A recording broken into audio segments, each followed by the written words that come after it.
आबकारी मामले में सीबीआई के बाद ईडी ने भी चार्जशीट फाइल कर दी है, लेकिन दोनों में एक समानता है। वो ये है कि इस मामले में जिसे आरोपी नंबर 1 बनाया गया था उसका दोनों में ही जिक्र नहीं है। मनीष सिसोदिया खुद हमारे साथ हैं, दोनों में आपका जिक्र नहीं है। देखिए, आज बड़ा महत्वपूर्ण दिन है इस देश के लिए कि आज संविधान दिवस है। जी। बाबा साहब ने देश के हर आम आदमी की सुरक्षा के लिए, ईमानदारी की राजनीति के लिए जो संविधान बनाया, आज उसका दिवस है। संविधान दिवस के रूप में हम आज के दिन को मनाते हैं। और आज ही के दिन देश की इस वक्त सबसे ऐसी संस्था जो इसका भारतीय जनता पार्टी लगातार दुरुपयोग कर रही है, और कल सीबीआई ने भी किया चार्जशीट दाखिल की। दोनों की चार्जशीट में मेरा नाम नहीं है। दोनों ने क्लीन चिट दे दिया कि मनीष सिसोदिया के ऊपर अभी कोई आरोप नहीं है।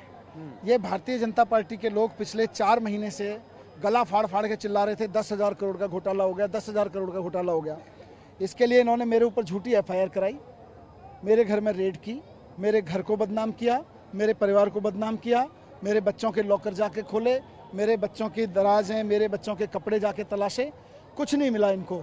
और आज सीबीआई और ईडी को भी मानना पड़ा कि मनीष सिसोदिया के लिए कुछ नहीं है उनके पास कहने के लिए। 4 महीने से मेरी चारों तरफ में भारतीय जनता पार्टी के नेता बदनामी कर रहे हैं। भारतीय जनता पार्टी को शर्म आनी चाहिए कि वो संविधान के इतने खिलाफ जाके संविधान की धज्जियां उड़ाते हैं। वही कह रहे हैं कि अभी सप्लीमेंट्री चार्जशीट आनी है, उसमें भी नाम हो सकता है। दूसरा, आप कह रहे थे कि चुनाव के ऐसा हो रहा है, तो अब जब बहुत सी क्लियर सी होती जा रही है तो चुनाव में इसका फायदा भी मिलेगा, और सप्लीमेंट्री में क्या आपका नाम आ सकता है? ये लोग भारतीय जनता पार्टी के नेता दिन रात टीवी पे बैठ के सारे गला फाड़ते थे, मनीष सिसोदिया अक्यूज नंबर 1 है, मनीष सिसोदिया ने इतने का घोटाला किया, इतने का घोटाला किया। बीजेपी हेडक्वार्टर में इनके पास सारे सबूत थे मनीष सिसोदिया के भ्रष्टाचार के। फिर क्यों नहीं दिए इन्होंने सीबीआई को? कहाँ गए वो सबूत? तो मतलब सप्लीमेंट्री के लिए भारतीय जनता पार्टी ने छिपा के रखे हुए हैं।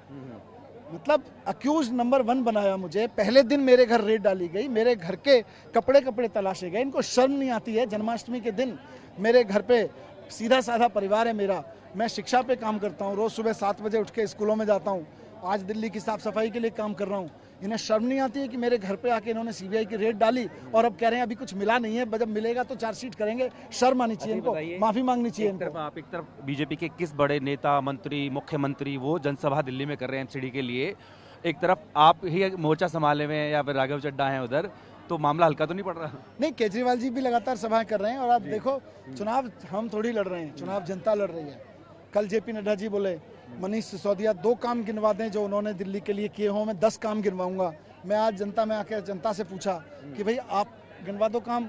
जनता ने केजरीवाल जी के 10 काम गिनवा दिए, और जनता ने कहा बीजेपी ने 15 साल में कुछ किया ही नहीं है। जो इनका मेन काम था कूड़ा साफ करना, वही नहीं किया था, और क्या करेंगे? अब आखिरी सवाल, आपकी गुजरात के लिए गारंटी मैंने देखी, उसमें आपने शिक्षा की बात की, रोजगार की बात की, बीजेपी का भी संकल्प पत्र आया है, 40 वादे किए हैं, एंटी रेडिकलाइजेशन सेल बनाने की बात कर रहे हैं, इसको आप कैसे लेते हैं?